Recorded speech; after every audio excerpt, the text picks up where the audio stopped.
Bienvenidos a la serie 2019 Elecciones en el Mundo. Soy Rina Musal y me da muchísimo gusto saber que me acompañan en una nueva cita electoral, en esta ocasión para analizar y examinar las elecciones parlamentarias de Canadá del 21 de octubre. Una jornada interesantísima donde está en juego la reelección del primer ministro liberal Justin Trudeau y el posible regreso del Partido Conservador. Nos acompaña la maestra Silvia Hernández. Ella fue senadora de la República y actualmente socia fundadora de Estrategia Pública Consultores. Bienvenida, Silvia. Hola, ¿qué tal? Buen día. Nos acompaña el doctor Thomas Legler. Él es académico canadiense de la Universidad Iberoamericana. Thomas, gracias por estar aquí. Hola, Rina. Y también nos acompaña la maestra Abigail Calleja. Ella es miembro del Servicio Exterior Mexicano, diplomática de carrera y una experta en temas de América del Norte. Gracias, Abigail, por estar con nosotros. Un gusto, Rina. Un gusto, colegas. Canadá es el único país del G7 que presenta la celebración de elecciones en este 2019. El país más extenso del mundo después de Rusia y quien goza de una de las clases medias más ricas del planeta.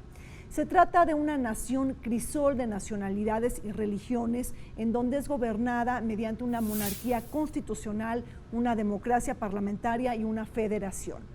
En esta ocasión se eligen a 338 miembros de la Cámara de Comunes, en donde se necesitan 170 escaños para obtener mayoría, siendo que los 105 asientos de los senadores son nombrados por el primer ministro y no elegidos por el voto popular.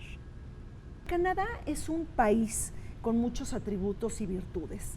Sobre todo es un estado federal, bilingüe, multicultural y también es una monarquía constitucional. Con este entramado se ha desarrollado una de las democracias más destacadas del mundo. Sí, efectivamente, realmente se le llama una monarquía de una manera formal, pero en el ejercicio cotidiano del poder público, realmente yo diría que sustancialmente son dos cosas. Una democracia directa y un sistema federal. Yo creo que las dos cosas juegan de una manera muy importante en la combinación, más que la parte monárquica, que no hay que despreciar, porque es un cuidado de su tradición y de su adhesión a la parte británica y monárquica de siempre. Tomás. Pues yo creo que hay un contraste muy importante con nuestros vecinos al sur, Estados Unidos, que históricamente en Canadá encontramos pues una actitud compartida entre la gente, de que en el Parlamento nuestros parlamentarios, nuestros members of parliament, deben portarse con respeto y existe este concepto parlamentario de loyal opposition, oposición leal, ¿no? Entonces, no es como en Estados Unidos que ha habido una fuerte tendencia en los últimos 20 años de que el partido en oposición ve la manera de cómo cuestionar y cómo minar hasta buscar impeachment, ¿no? Ahí yo creo que el Parlamento refleja realmente los valores de los mismos canadienses, ¿no? Claro. Ser razonables, respetuosos, jugar según las reglas, conforme a la ley.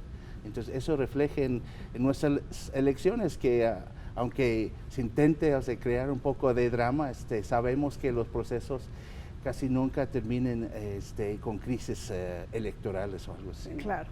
Ahora, Abigail, una de las particularidades del Poder Legislativo canadiense es que es decir, los senadores no son votados, ¿no?, por el electorado, sino son nombrados por el primer ministro. Y esto fue un tema de campaña de Justin Trudeau, de debatir públicamente el rol y el desempeño del Senado. Mucha gente ha tratado, ¿no?, ha propuesto el hecho de abolirlo. ¿Cómo está jugando este tema en la campaña? Por supuesto, pues es un tema delicado por el cual muchos electores pues consideran que Justin Trudeau no cumplió. Fue una de sus promesas de campaña, ver que se reformara el sistema electoral. Claro.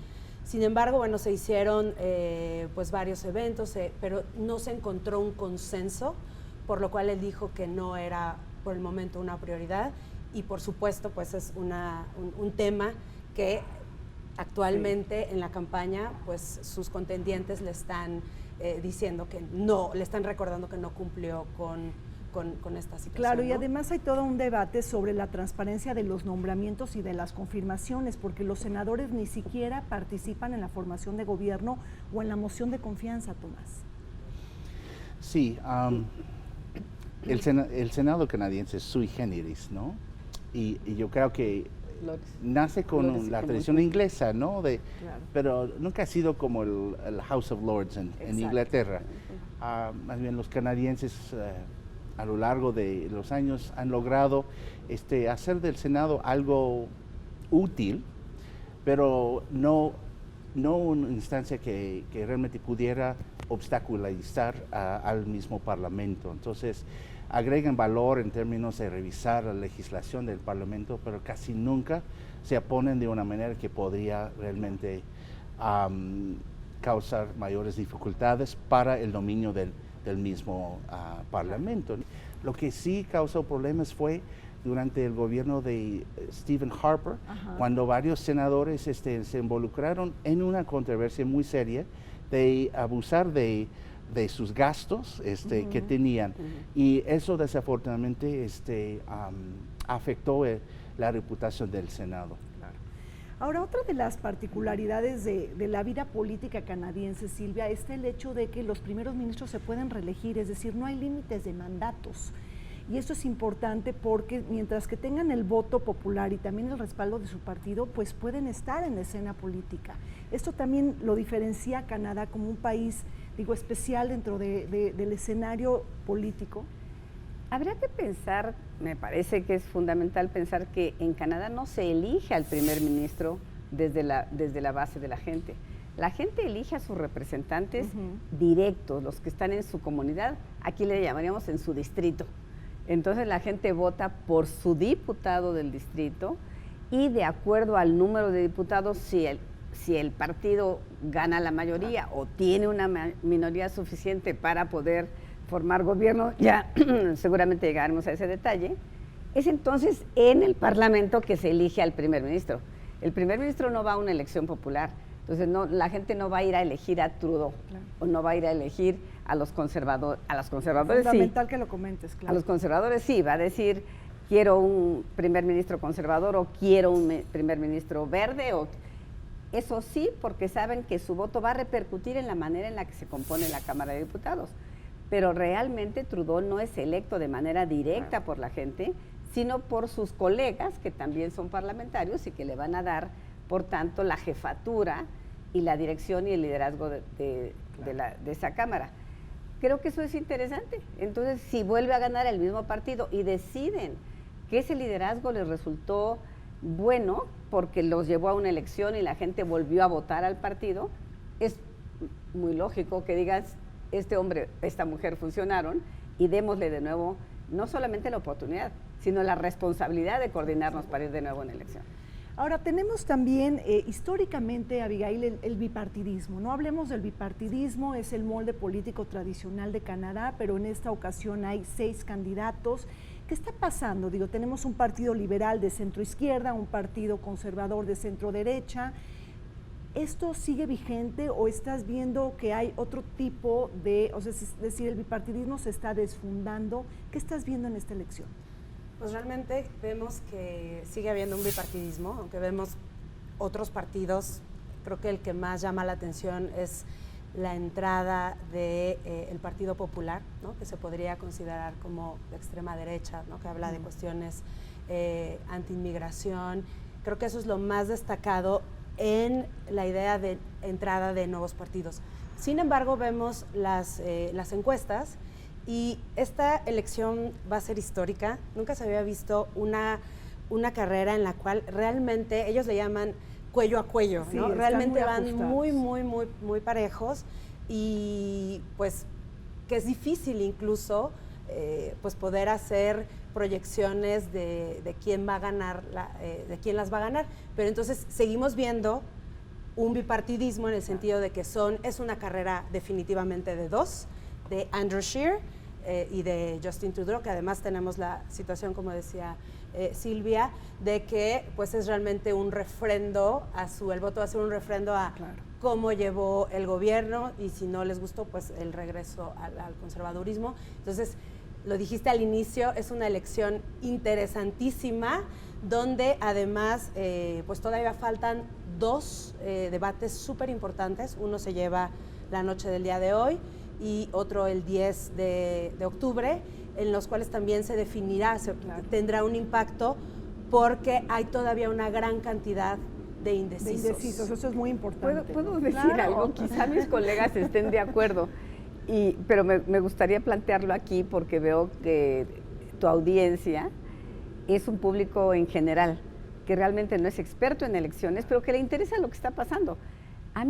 Yo aprecio en Canadá una sociedad bastante homogénea. Es una sociedad que se pelea por el centro, no por los extremos. En general hay un consenso por ciertos temas. O sea, los canadienses respetan los derechos humanos, estando en la izquierda o en la derecha, o en el verde o en otro. Tienen un consenso de sus grandes temas. No hay diferencias categóricas que los lleven a extremos. Cuando se va a una elección, realmente es un poco el electorado se pregunta cómo le vas a hacer, pero no qué vas a hacer respecto a lo esencial, ¿no? Lo esencial son los derechos humanos, definitivamente, una sociedad muy comprometida con el medio ambiente. Y lo tiene el ciudadano joven y el ciudadano más del norte o de otra región.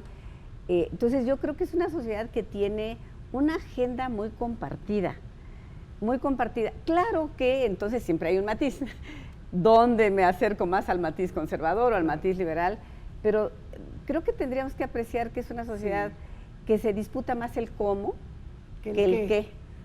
No sé, Tom, ¿tú qué opinas, que eres de allá? Yo creo que sí.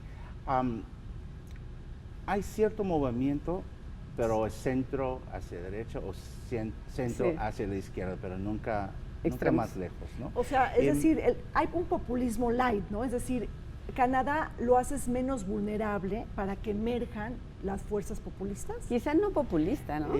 Yo diría que al contrario, justo porque hay un centro. No ha habido históricamente fuerzas populistas, bueno, no tales como en Europa actualmente o en América Latina. Bueno, ha habido importantes ejemplos históricos de populismo de los campesinos en Alberta y en British Columbia, ¿no? Pero algo que quería agregar, porque sí hay un matiz importante, sí históricamente hemos tenido, entre comillas, un cierto bipartidismo, ¿no? Sí. Entre los liberales, que históricamente se han considerado el partido gobernante, porque en su total han gobernado más años que cualquier otro partido, y en segundo lugar el partido conservador. Sin embargo, yo creo que sí ha habido cambios cualitativos importantes desde los 90, a cierta fragmentación regional en los partidos. Es muy importante, claro. Y en las últimas elecciones de 2015 vimos que esa tendencia de fragmentación se frenó por un momento durante este parlamento. Solo 3 partidos ganaron un estatus oficial de partido, es decir, uno tiene que mantener por lo menos 12 escaños para recibir apoyo oficial del gobierno, que fueron los liberales, los conservadores y el Partido Nuevo Demócrata. El Partido Bloc Québécois, que es el Partido Nacionalista de Quebec, perdió su estatus de partido oficial, y tenemos varios otros pequeños partidos que están ahora compitiendo para ganar escaños. Yo creo que sí hay cierta perspectiva ahora de nuevamente una tendencia de fragmentación a costa de los partidos principales. Pero a lo mejor, como tú dices, ¿verdad? Por las regiones, porque la parte más industrial tiene una manera de ver las cosas y de seleccionar a su candidato. Sí.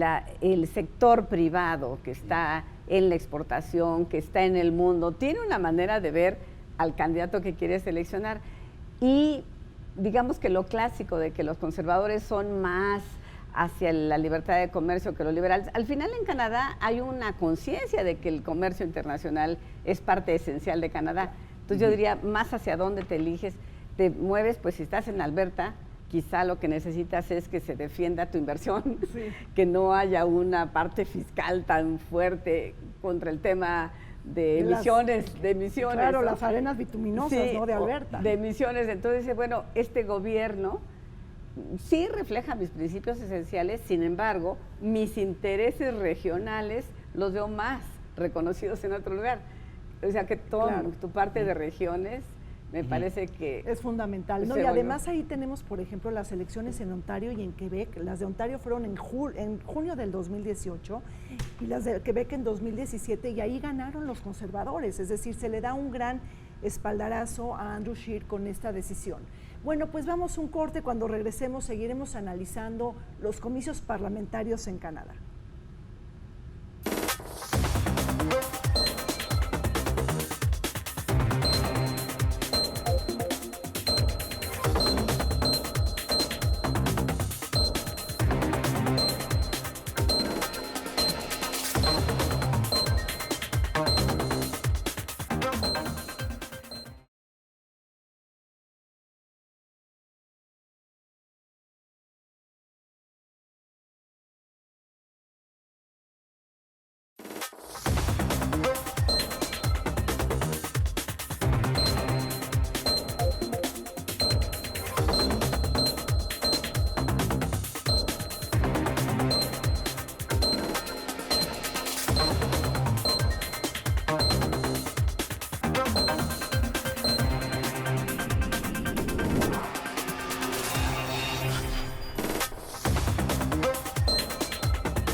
De regreso en esta mesa de análisis sobre las elecciones en Canadá, Abigail, tenemos todo el tema de la trudeaumanía, es decir, un Justin Trudeau que un líder carismático, muy juvenil, dinámico, que finalmente estamos viendo que esta imagen tan idealizada está llegando a su fin.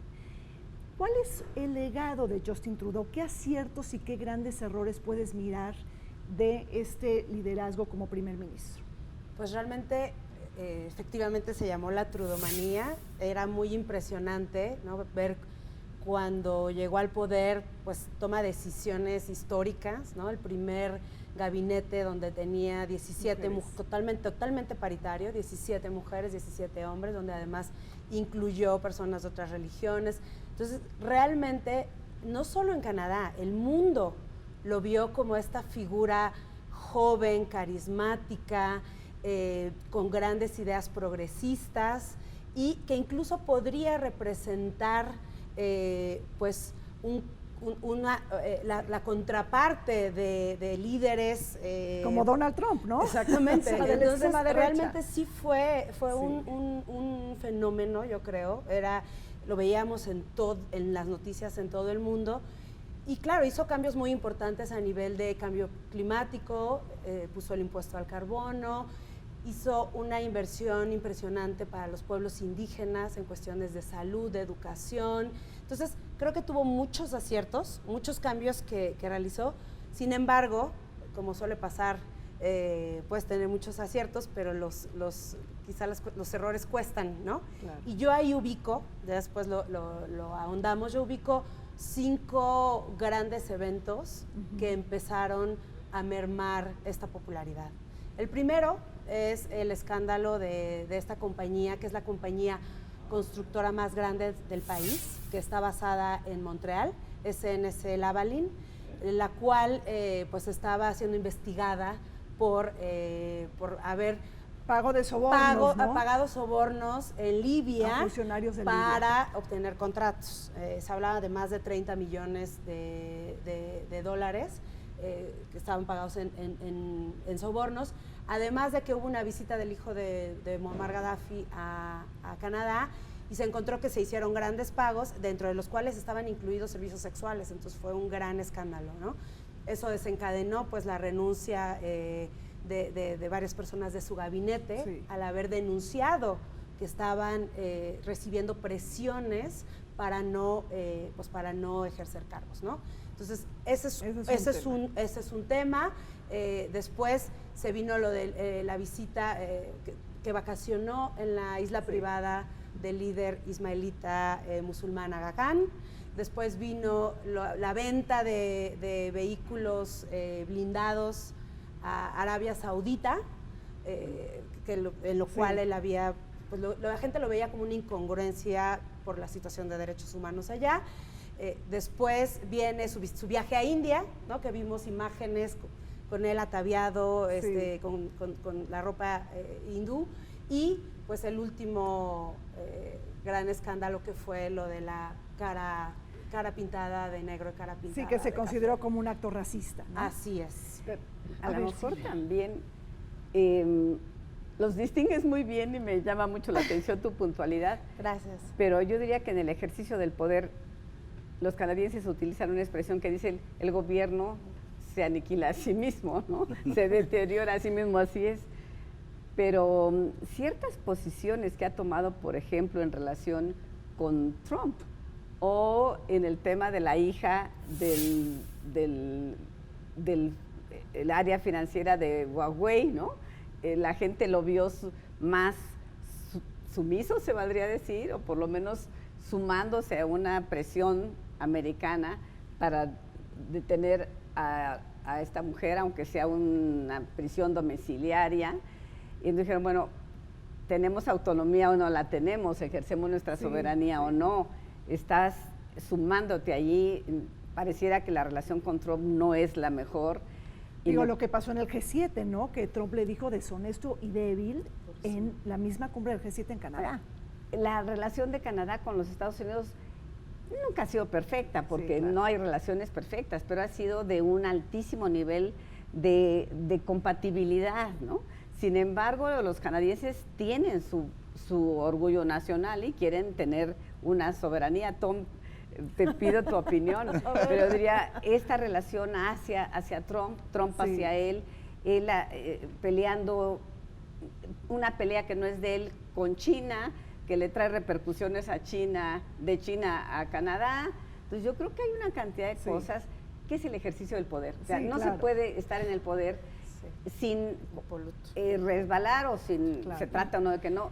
Yo diría que los tuyos son como puntos muy simbólicos, pero en el día con día, Sí, hay un desgaste. quizá la propia negociación de Telecán, México, no sé, por favor. Sí, de eso también corrígeme. vamos a hablar ahorita. Toma, a lo mejor México más, bueno, si como me más permites agresivo, ¿no? agregar otra controversia en estas semanas, que la oposición descubrió que Trudeau está usando 2 aviones para sus viajes de campaña a lo largo de Canadá, cuestionando su sinceridad en términos de su compromiso en contra del cambio climático. Entonces, ¿cómo es posible que nuestro primer ministro está no usando un avión oficial, sino 2, ¿no?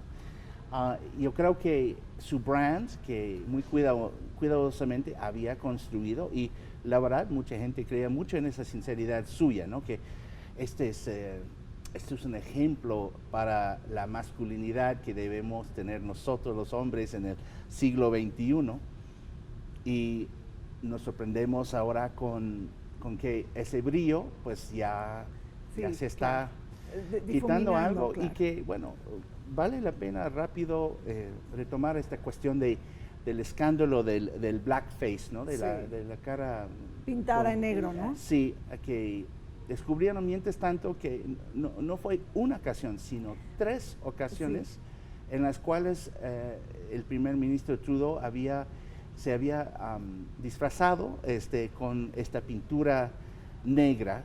Claro, las 2 anteriores ocasiones fueron antes de 2001, cuando era más joven. Creo que una ventaja que sí tiene él es la sinceridad de la disculpa que ofreció, que sí logró convencer a mucha gente de que sí, Claro. lamentaba mucho. O sea, si me permite, nada más una última cosa. Pero yo creo que con Trudeau salió un sondeo este fin de semana señalando que solo 25% de la población, de los votantes en este momento, piensan que él merece ser reelegido. Entonces hay claras señales de que no todo está bien. O sea, eso fue como el arma principal de los liberales. O sea, ese carisma, ese liderazgo, ese brand de Trudeau. Y eso está en crisis. Entonces, en este momento que parece que hay más o menos un empate entre los conservadores y los liberales, los conservadores unos puntos por adelante, pero en términos de escaños, los liberales... Pero sería una gran derrota para el Partido Liberal, porque desde 1939 siempre se reelige, o sea, el primer ministro se reelige para el segundo mandato. Entonces, si no se reelige Justin Trudeau, realmente sería pues un enorme fracaso para el Partido Liberal. Ahora, también ahí está, hablando del cambio climático, tenemos como un legado de Justin Trudeau en estos primeros 4 años, digo, un legado no muy fácil, ¿no? O sea, empezó muy, muy fuerte, la gente se ha desencantado, se ha decepcionado, pero en términos de medio ambiente le impone un impuesto al carbono, que bueno, para los medioambientalistas esto es algo que se aplaude, ¿no? Y también hay detractores, pero tenemos un legado contradictorio porque luego él también apoya la expansión del oleoducto transmontañoso. Y entonces, ¿cómo cabe esto dentro de la campaña política? O sea, tenemos aquí como, no hay una imagen, ¿no?, de coherencia. Sí, de hecho es uno de los temas que en las campañas, por ejemplo, los grupos indígenas, algunos han dicho que se sienten traicionados, ¿no? Porque dijo que iba a respetar. Habló de la reconciliación nacional. Exactamente. Y entonces, pues este oleoducto efectivamente es un tema que no le ha favorecido, ¿no? De hecho, a mí me llamó mucho la atención un ejercicio que seguramente vieron que hicieron en el que a los principales candidatos los presentaron con 5 electores indecisos. Le llamaron un cara a cara. Entonces es un ejercicio muy interesante que ojalá se pudiera ver más en otros países, donde sientan por 5 minutos al candidato con un elector indeciso, y es un tema que muchos de los personas de las comunidades originarias indígenas le decían, ¿no? De este oleoducto, que realmente pues no era solamente la parte de cambio climático, sino la parte de que no estaba respetando pues la decisión de que ellos se oponían, ¿no? Porque este oleoducto va desde Alberta para llevar hasta Ontario. Entonces sí es polémico. Rina, pero se pregunto a uno aquí otras cosas. Efectivamente, el elector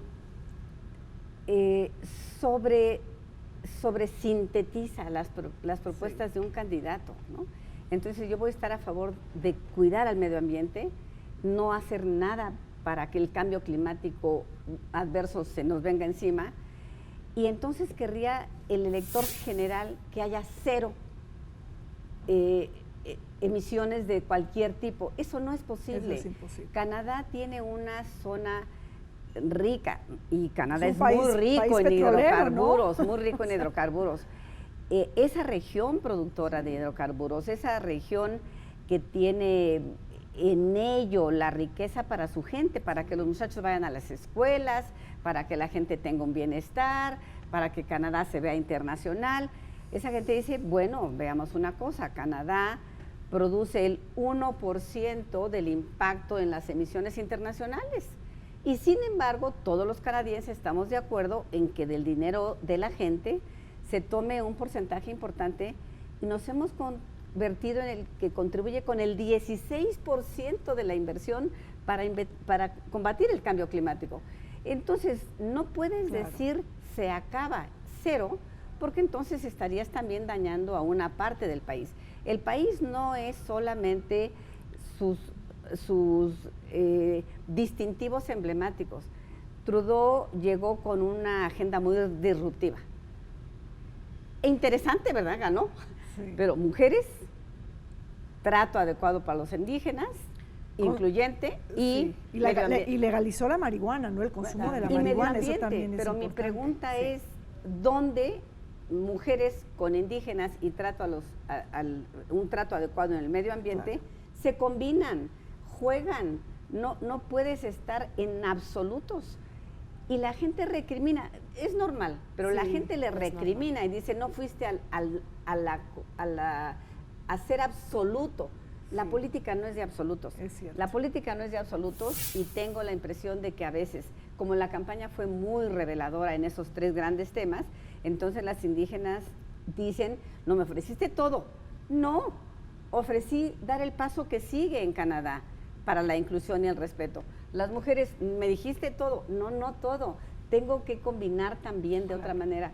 Y el medio ambiente, entonces yo creo que en el tema del medio ambiente, que es un tema totalmente ligado a la economía, hay que tener los dos parámetros y hacerlos jugar.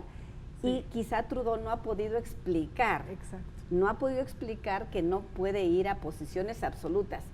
Ningún país puede ir a posiciones absolutas. Eso lo está haciendo perder popularidad en una región o en un sector, pero seguro. Lo está haciendo ser fuerte en otro. Entonces claro, ahí entra el juego de dónde están sus riesgos. Y creo que también esto pasa cuando un líder, no solo en Canadá, en el mundo, en la política, cuando un líder crea o llega con demasiadas expectativas, la posibilidad de que no se cumplan esas altas expectativas, pues está en... o sea, le decían el niño de oro, o sea, tiene un bono enorme, es cierto, ¿no? De confianza, ¿no? Y esto ha generado... Pues, pero creo que eso no es solo para Trudeau, ¿no? Yo creo que eso es para cualquier líder que llega con altas expectativas. A ver, vamos a echarle más sal y pimienta al debate. Metamos el tema de la migración, a ver cómo está el tema, porque digo, al parecer Trudeau está permitiendo más de 300,000 migrantes y refugiados al año, es decir, al 2020 tendríamos 1,000,000. Maxime Bernier, por ejemplo, dice que hay que reducir la cuota a 100,000, no habla de ceros, habla de 100,000, entonces también es importante esto. Sí, bueno, Maxime Bernier, al perder la competencia para llegar a ser el líder del Partido Conservador, creó este nuevo partido, People's Party of Canada, que es un partido hacia la derecha que ha tenido su controversia también, porque han identificado varias personas neofascistas o de ultraderecha que se han afiliado a ese partido. Tiene un solo escaño en ese momento, que es el escaño que Maxime Bernier, un ex ministro de gabinete del Partido Conservador, llevó con él este partido. La verdad, yo no veo tantas perspectivas de ganancias importantes de ese partido. Sin embargo, sí veo que ese partido podría dividir el voto en ciertos distritos a lo largo del país. De igual manera, estamos viendo en Quebec que una ley en la provincia de Quebec, que es la Ley 21, que es una ley que restringe el uso de símbolos religiosos en la provincia de Quebec, que es una ley popular al nivel provincial.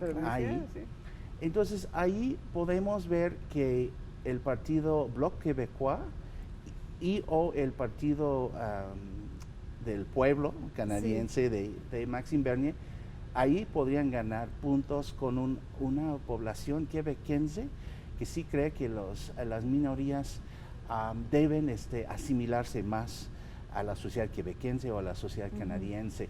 Entonces, el factor de migración ahí sí está. En los partidos principales, los liberales y los conservadores, grosso modo, creo que están evitando en la medida posible mayores pronunciamientos hacia, de restricción de inmigración o cosas así. Más bien, tiene una posición centrista de la inmigración siempre ha beneficiado a Canadá. Somos una sociedad multicultural y la realidad de los distritos electorales más importantes en Ontario, en Toronto y la zona conurbana, o the 905 Belt, la correa 905 por su lada telefónica. Ahí esa es una población multicultural, es como el corazón, es una de las zonas multiculturales más importantes del país. Otra es Colombia Británica. Ahí esta cuestión se está manejando, muy cuidadosamente. Claro.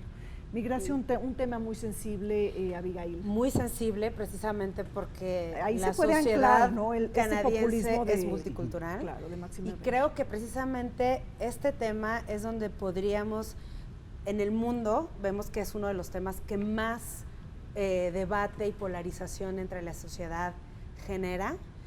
No es el caso, creo, todavía de Canadá, pero creo que sí habrá que estar muy atentos porque ya al menos ya entró al debate político con el Partido Popular. Ahí Andrew Scheer ha sido muy cuidadoso porque le han sido muy insistentes en decirle, pero ¿cuántos números? Y él ha tratado de mantener, de decir, bueno, ya veremos conforme la economía nos vaya mostrando los números que necesitamos, y por más insistencia que le han dicho, pero da números, ha sido muy cuidadoso porque es un tema que, pues que en Canadá no tiene el mismo impacto que en otros países, que hemos visto que es el tema que verdaderamente divide a la sociedad. No obstante, hay que recordar que Andrew Scheer se declaró contra el Pacto Mundial de la Migración. Y entonces, también está en contra del impuesto federal al carbono. Sí, ya ha dicho que lo quitaría, inmediatamente, que es también una situación que por supuesto que seguramente la veremos en el debate de esta noche, que están diciendo, tú en tal ocasión dijiste esto, tú en tal, entonces, incluso en el debate en francés, que no sé si tuvieron oportunidad de verlo, le decía a Trudeau con respecto al aborto, ¿no? Pero tú estás de acuerdo, ¿no? Sí, entonces creo que en este tema le van a recordar las cosas que él ha dicho, ¿no? Que ahí están. Silvia. Canadá es básicamente el resultado de la inmigración. Sí. Canadá está hecho de razas, de procedencias del planeta, culturas, religiones. Es inmensamente rico debido, entre otras cosas, a que ha podido armonizar esa población. No quiere decir que no exista, como en cualquier lugar, una parte que se radicalice, ¿verdad? Al final, partido es un pedacito, es una parte de la sociedad, y ahí hay una parte pequeñita de la sociedad que se va a un extremo. ¿Puede tener una influencia? No, tiene una visibilidad. Si aquí preguntáramos sobre el tema de los inmigrantes a México, también encontraríamos que si hubiera un partido que lo reflejara, habría un partido que diría no, y nosotros creemos que en general la gente dice que sí, pero no es así. No tenemos todavía un partido que lleve en la agenda la anti-inmigración a México. Si lo tuviéramos, tendría sus votantes, tendría sus representantes. Entonces yo creo que ahí volvemos al tema del centro. Ahí vamos al tema de un país amplio, sabio, y no estoy pensando en la retórica del país perfecto. No es un país perfecto, pero es un país resultado de esa mezcla, y respeta y aprecia, sabe que va a necesitar empleados que no existen en Canadá, necesita enfermeras, por ejemplo, y está buscando. Las filipinas se volvieron muy famosas, las mexicanas también. Entonces sabe que va a requerir quien atienda a sus viejos, y no los tienen ahí, quien atienda a las enfermeras en los hospitales, y no lo tienen ahí. Entonces, si el candidato que se presente hoy se va a un número, se va a equivocar. Se va a equivocar. Eso no se puede decir con decenas y centenas. Entonces, creo que volvemos al tema, el cómo. Como yo creo que desahogar eso. Ahora, Tomás, hablemos un poco del candidato opositor, ¿no? Andrew Scheer, estamos hablando del gran duelo entre Justin Trudeau y el conservador, el líder del Partido Conservador. ¿Lo estás viendo en qué juego de matices, hacia qué inclinación política? Sabemos que es de centro de derecha, pero bueno, recordemos que Justin Trudeau termina con casi una década del Partido Conservador, y ahí está Stephen Harper. Stephen Harper fue un hombre pues muy duro. Digo, nada más recordemos un poco su política exterior en contra del multilateralismo, críticas constantes a Naciones Unidas, se sale del protocolo de Kioto en 2012, apoya la guerra militar en Irak. Entonces, ¿cómo estás percibiendo ahí a Andrew Scheer? Ok, primero yo creo lo que han dicho en los medios canadienses es que Andrew Scheer es Stephen Harper con una sonrisa. O sea, que parece que se maneja mejor ante los medios que Stephen Harper. ¿Pero que es así de duro? Yo diría que no. Yo creo que los expertos han señalado que es menos ideólogo de los conservadores que Stephen Harper. Stephen Harper jugó un papel muy importante en los 90 y a principios del nuevo milenio en redefinir el conservadurismo en el país. No tiene esa trayectoria Andrew Scheer. No obstante, Andrew Scheer sí tiene su currículum, que es interesante. Fue el speaker, o sea, el presidente del parlamento más joven en la historia. Entonces es una persona veterana en el parlamento. Sus posiciones sí son similares a las posiciones del gobierno anterior de Stephen Harper. Entonces sí podemos esperar claramente de este gobierno en la cuestión de inmigración, de que hablamos hace unos minutos. Sí. Recordemos que fue el gobierno de Stephen Harper quien puso la visa en contra de México Sí, en exacto. 2009, ¿no? Y fue justamente el gobierno del primer ministro Trudeau que quitó esa visa. Entonces, esa es una diferencia. Podemos esperar que el gobierno de Scheer sería más pro Estados Unidos y aún más pro Trump que el gobierno de Trudeau. Y más crítico del gobierno de China que el gobierno de los liberales. No que los liberales no han sido críticos de China, pero históricamente los liberales han sido el partido que ha tratado de buscar mantener una buena relación con Estados Unidos, pero diversificar las relaciones internacionales del país. Se nos está acabando el tiempo. Hablemos del tercer candidato, Jagmeet Singh. Abigail es un abogado, un político canadiense de ascendencia de la India. Platícanos qué rol está jugando aquí el Partido Nuevo Demócrata. Sí, pues la figura efectivamente de Jagmeet Singh está siendo muy interesante porque es la primera vez que vemos un candidato, ¿no?, abiertamente con el turbante. Sí. Es muy joven, tiene 40 años. Entonces, incluso a mí me ha sorprendido que pues está arriba ya de los verdes. Entonces, en las encuestas que hablan de la preferencia del voto, ubican al partido. Y eso que hay una ola verde, ¿no?, en el mundo que está creciendo y ahí está presionando la agenda de Elizabeth May, ¿no? Exactamente, pero incluso un poco retomando también Andrew Scheer tiene 40 años, ¿no? Estamos hablando, Trudeau tiene 47, entonces realmente son candidatos muy jóvenes y ya lo hemos dicho en el programa, se trata de una elección de dos, pero creo que la figura, o sea, que haya llegado una persona que es Sikh, ¿no?, que son los que utilizan este turbante, pues ya ser candidato, creo que sí es muy importante, hablando de la diversidad también en la política canadiense. Ya veremos los resultados, pero creo, no sé tú qué opinan, que se van a ubicar en el tercer lugar, ¿no? Sí, yo creo que pero puede ser también el péndulo, el fiel de la balanza, ¿no? Eso es muy importante, porque a lo mejor Justin Trudeau no gana con mayoría absoluta, ¿no? Digo, lo que sí logró en 2015, y entonces tendría que formar una coalición. Entonces vale la pena no desubicar, ¿no?, a este personaje. Vamos a un corte. Cuando regresemos, conclusiones de las elecciones parlamentarias en Canadá. No se vayan.